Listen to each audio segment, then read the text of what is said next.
शरीफ आ जाए ना, मैं उनको वोट दूंगा इंशाअल्लाह। मैंने आज 40 साल पहले भी नवाज शरीफ को दिया है, आज भी नवाज शरीफ को देना है। आज ना कर मुझे किसी का ज़माने में कमी कौन सी है यार अब तेरे ख़जाने में। अस्सलाम वालेकुम दोस्तों, आप देख रहे हैं हमारा यूट्यूब चैनल फौजी भाई व्लॉग ऑनलाइन, और मैं हूं आपका दोस्त और भाई और सोशल मीडिया का छोटा सा वर्कर राना नवीद फौजी।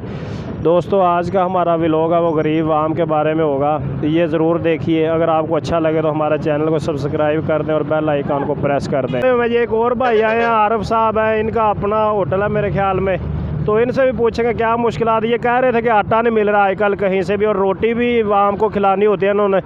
जी आरफ भाई क्या हाल चाल है?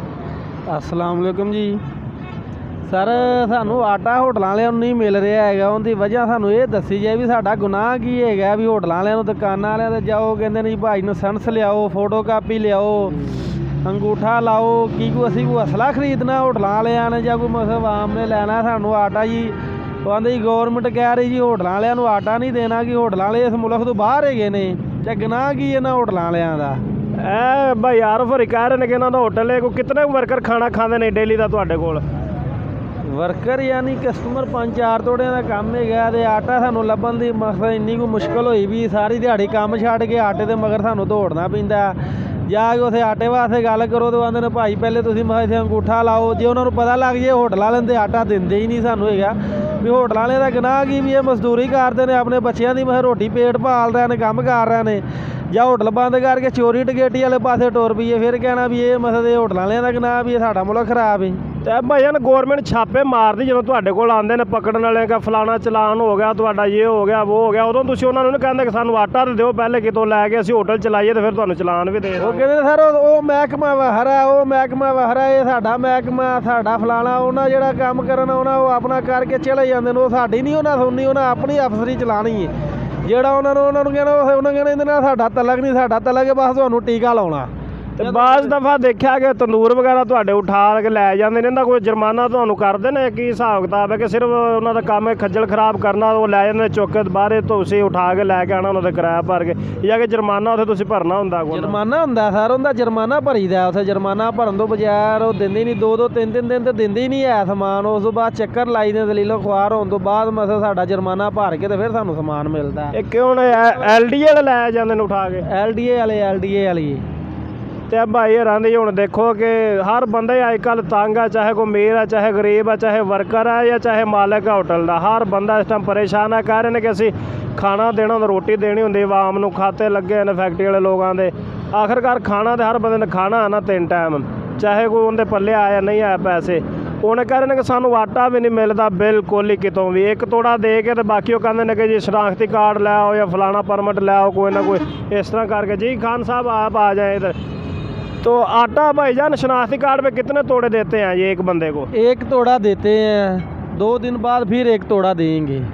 ਤੇ ਇਹਨਾਂ ਵਾਸਤੇ ਹੋਣਾ ਚਾਹੀਦਾ ਕਿ ਹੋਟਲ ਜਿਹੜੇ ਹੋਟਲ ਵਾਲੇ ਹਜ਼ਰਾਤ ਨੇ ਨਾ, ਜਿਹੜੇ ਹੋਟਲ ਮਾਲਕਾਂ ਨੇ, ਇਹਨਾਂ ਨੂੰ ਕਮ ਸੇ ਕਮ ਇਹਨਾਂ ਗੌਰਮੈਂਟ ਦੀ ਤਰਫੋਂ ਰਿਲੀਫ ਹੋਣਾ ਚਾਹੀਦਾ ਕਿ ਕਮ ਸੇ ਕਮ 10 ਜਾਂ 15 ਤੋੜੇ ਇਹਨਾਂ ਨੂੰ ਮਿਲਣੇ ਚਾਹੀਦੇ ਨੇ ਇੱਕ ਦਿਨ ਦੇ। 10 ਕਿਲੋ ਤੋੜਾ ਆਟੇ ਦਾ ਹੁੰਦਾ, ਛੋਟਾ ਤੋੜਾ 10 ਕਿਲੋ ਦਾ ਆਟੇ ਦਾ ਤੋੜਾ ਹੁੰਦਾ, ਤੇ ਉਹ ਵੀ ਕਿਸ਼ਤਾਂ ਦੇ ਨਾਲ। ਜਿਸ ਤਰੀਕੇ ਕਿ ਬੰਦੇ ਨੇ ਅਸਲਾ ਨਹੀਂ ਖਰੀਦਣਾ ਹੁੰਦਾ ਤੇ ਉਹਦੇ ਵਾਸਤੇ ਲਾਇਸੈਂਸ ਬਣਵਾਉਣਾ ਪੈਂਦਾ ਦੁਕਾਨ ਤੋਂ। 1 ਤੋੜਾ 10 ਕਿਲੋ ਆਟੇ ਦਾ ਤੋੜਾ ਲੈਣ ਵਾਸਤੇ ਸਾਨੂੰ ਲਾਇਸੈਂਸ, ਇੱਕ ਆਦਮੀ ਭਾਵੇਂ ਘਰ ਵਾਸਤੇ ਚਾਹੀਦਾ, ਉਹਨੂੰ ਲਾਇਸੈਂਸ ਚਾਹੀਦਾ। ਕੀ ਗੋਦਾਮ ਵਿੱਚ ਤੁਸੀਂ ਜਾਣਦੇ ਹੋ ਆਟਾ ਲੈਣ, ਉੱਥੇ ਪਿਆ ਹੁੰਦਾ ਤੋੜੇ ਆਟੇ ਦੇ ਕਾਫੀ, ਜਾਂ ਬਸ 1-2 ਤੋੜੇ ਹੁੰਦਾ ਉਹਨਾਂ ਕੋਲ? ਭਰੀਆਂ ਹੁੰਦੀਆਂ ਦੁਕਾਨਾਂ, ਗੱਡੀਆਂ ਭਰੀਆਂ, ਗੱਡੀਆਂ ਵਾਲਿਆਂ ਤੱਕ ਯਾਨੀ ਜਿੱਥੇ ਮਤਲਬ ਗੱਡੀਆਂ ਹੁਣ ਆਟੇ ਦੀਆਂ ਲੱਗੀਆਂ ਨੇ ਬਾਜ਼ਾਰ ਦੇ ਵਿੱਚ, ਉਹਨਾਂ 1 ਤੋੜਾ ਦੇਣਾ, ਦੂਜਾ ਤੋੜਾ ਦੇਣ ਦੇ ਨਾਂ ਹੀ ਨਹੀਂ ਲੈਂਦੇ ਹੈਗੇ। ਮਤਲਬ ਭਾਵੇਂ ਘਰ ਵਾਲਾ ਤੇ ਚਾਹੇ ਹੋਟਲ ਵਾਲਾ ਜੇ ਅਗਰ ਉਹਨਾਂ ਨੂੰ ਪਤਾ ਚੱਲ ਜੇ ਵੀ ਇਹ ਹੋਟਲ ਵਾਲਾ ਤਾਂ ਉਹਨਾਂ ਨੂੰ ਉਹ ਦਿੰਦੇ ਹੀ ਨਹੀਂ ਆ। ਹੋਟਲ ਵਾਲੇ ਦਾ ਗੁਨਾਹ ਕੀ ਹੈਗਾ? ਅਸੀਂ ਤਾਂ ਇਹ ਪੁੱਛਣਾ ਚਾਹੁੰਦੇ ਵੀ ਹੋਟਲਾਂ ਵਾਲਿਆਂ ਨੂੰ ਕਿਉਂ ਨਹੀਂ ਆਟਾ ਦੇ ਰਿਹਾ? ਇਹ ਆਟੇ ਵਾਸਤੇ ਕਹਿ ਰਹੇ ਨੇ ਭਾਈ ਹਰੀ ਹੋਟਲ ਦੇ ਮਾਲਕ ਸੀ, ਛੋਟਾ ਜਿਹਾ ਹੋਟਲ ਇਹਨਾਂ ਦਾ ਤਾਂ ਕਿੰਨਾ ਬੜਾ ਵੀ ਨਹੀਂ ਆਇਆ। ਤਾਂ ਦਿਖਾਓ ਜੀ ਭਾਈ ਜਾਨ ਮਜ਼ਦੂਰ ਲੱਗੇ ਹੋਏ ਨੇ ਵਰਕਰ, ਇਹਨਾਂ ਦੇ ਖਾਣਾ ਛਾਣਾ ਪਕਾਉਣ, ਗਾਹਕ ਵੀ ਇਤਨਾ ਕੋਈ ਨਹੀਂ। ਅਗਰ ਕਿ ਇਹਨਾਂ ਦੇ ਗਾਹਕ ਬਹੁਤ ਜ਼ਿਆਦਾ ਆ ਰਹੇ ਨੇ ਹੋਟਲ ਤੇ ਫਿਰ ਵੀ ਇਹਨਾਂ ਨੂੰ ਆਟਾ ਨਹੀਂ ਦਿੱਤਾ ਜਾ ਰਿਹਾ, ਤੇ ਗਰੀਬ ਆਮ ਕਿੱਧਰ ਜਾਏ बेचारी? ना वर्कर को राहत दे रही है गवर्नमेंट पाकिस्तान, ना कोई मालिक को दे। कुछ भाई मौजूद हैं महंगाई की वजह से बहुत तंग और परेशान है, इनसे पूछें क्या मुश्किलात का सामना करना पड़ रहा है इनको। अस्सलाम वालेकुम जी। वालेकुम अस्सलाम जी। भाईजान कित्थों आए हो ते कित्थे काम करदे हो, किन्नी दिहाड़ी है तुहाडी? 800 रुपया। 800 रुपया दिहाड़ी है ते की गुजर बसर हो जाता 800 नाल? नहीं होता। की वजह है? महंगाई ज़्यादा है, की मसला? ज़्यादा है जी, घ्यो बड़ा महंगा है। घ्यो बड़ा महंगा है, 700 रुपए किलो घ्यो है। घ्यो लेने तो आटा नहीं होंदा, आटा लेने तो घ्यो नहीं होंदा। थोड़ा रहम किया जाए साढ़े गरीबां दे। चलो जी, अल्लाह पाक करम करेगा।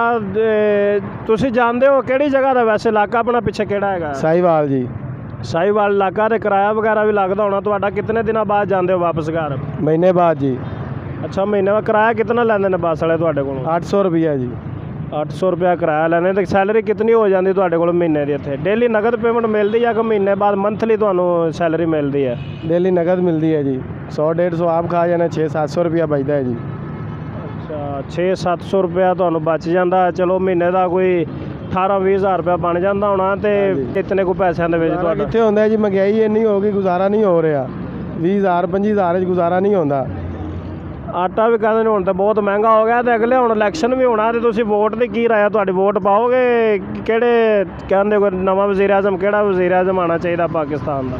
वोट जी असीं ज़ाया कर देंगे, बाकी किसी नहीं पावांगे।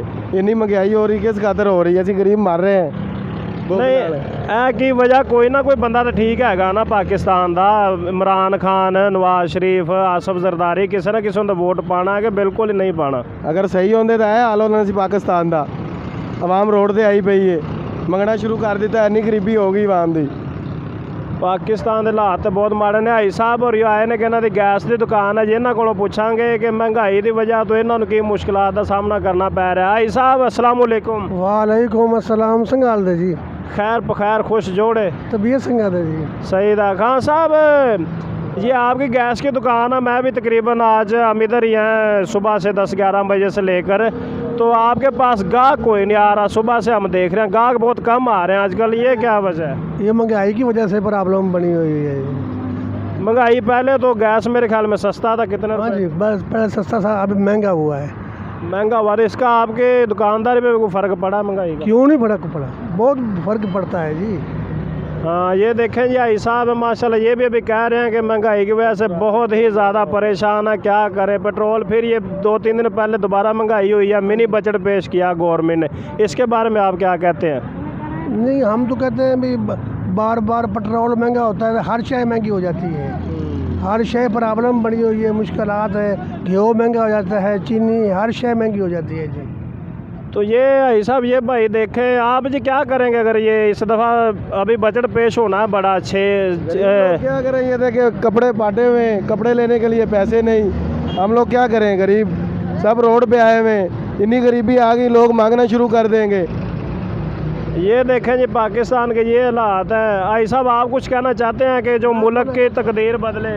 जी जी, मैं कहता हूँ नवाज शरीफ आ जाए ना, मैं उनको वोट दूंगा इंशाअल्लाह। मैंने आज 40 साल पहले भी नवाज शरीफ को दिया है, आज भी नवाज शरीफ को देना है। वाह जी माशाल्लाह। ये हाई साहब जी मियाँ नवाज शरीफ साहब के फ़ैन हैं। हम तो किसी पार्टी की साइड नहीं लेते, क्योंकि हमारा काम है, सोशल वर्कर है। हमने पूरे जो भी को बताते हैं वो आपको दिखाना होता है ऑनलाइन। हाँ जी। कोई कटकटा नहीं हम करते। जो बंदा बात बोलता है किसी भी पार्टी का हो, हमारा उससे कोई लेन देन नहीं, हमने आपको दिखा देना होता है। ऐसा फिर आपको नवाज शरीफ ने अच्छे काम किए हैं इधर लाहौर में? ये हमारे लाहौर में बहुत अच्छा काम किया है। लाहौर में रोड बनाए हैं, नवाज शरीफ ने सब काम किया। इमरान खान ने कुछ भी नहीं किया। अल्लाह का बंदा है, हम तो उसको कहते हैं ना।